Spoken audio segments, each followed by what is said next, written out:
ఐపీఎల్‌లో ఓ యువ సంచలనం క్రికెట్ ప్రపంచాన్ని తన వైపు తిప్పుకున్నాడు. రాజస్థాన్ రాయల్స్‌కు చెందిన 15 ఏళ్ల వైభవ్ సూర్యవంశీ బుధవారం సన్‌రైజర్స్ హైదరాబాద్‌తో జరిగిన ఎలిమినేటర్ మ్యాచ్‌లో విధ్వంసకర ఇన్నింగ్స్‌తో తన జట్టును గెలిపించాడు. కేవలం 29 బంతుల్లో 97 పరుగులు చేసిన వైభవ్ క్రిస్ గేల్ పేరిట ఉన్న ఫాస్టెస్ట్ టీ20 సెంచరీ రికార్డును త్రుటిలో చేజార్చుకున్నాడు. అయినప్పటికీ అతని మెరుపు ఇన్నింగ్స్ రాజస్థాన్‌కు కీలక విజయాన్ని అందించి ఫైనల్ ఆశలను సజీవంగా నిలిపింది.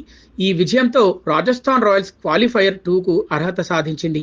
శుక్రవారం గుజరాత్ టైటాన్స్‌తో తలపడనుంది. ఈ మ్యాచ్‌లో గెలిచిన జట్టు ఫైనల్లో రాయల్ ఛాలెంజర్స్ బెంగళూరుతో ఆమీతూమీ తేల్చుకుంటుంది. మ్యాచ్ తర్వాత తన ఇన్‌స్టాగ్రామ్‌లో వైభవ్ "ఇంకా చాలా ఆకలిగా ఉంది" అంటూ 3 పదాల సందేశంతో తన ఆత్మవిశ్వాసాన్ని ప్రదర్శించాడు. వైభవ్ అద్భుత ప్రదర్శనపై దక్షిణాఫ్రికా మాజీ దిగ్గజం ఏబీ డివిలియర్స్ ప్రశంసల వర్షం కురిపించాడు. కేవలం 15 ఏళ్ల వయసులో ఆటపై ఇంతటి అవగాహన, పరిణితి చూపడం అసాధారణం అంటూ కొనియాడాడు.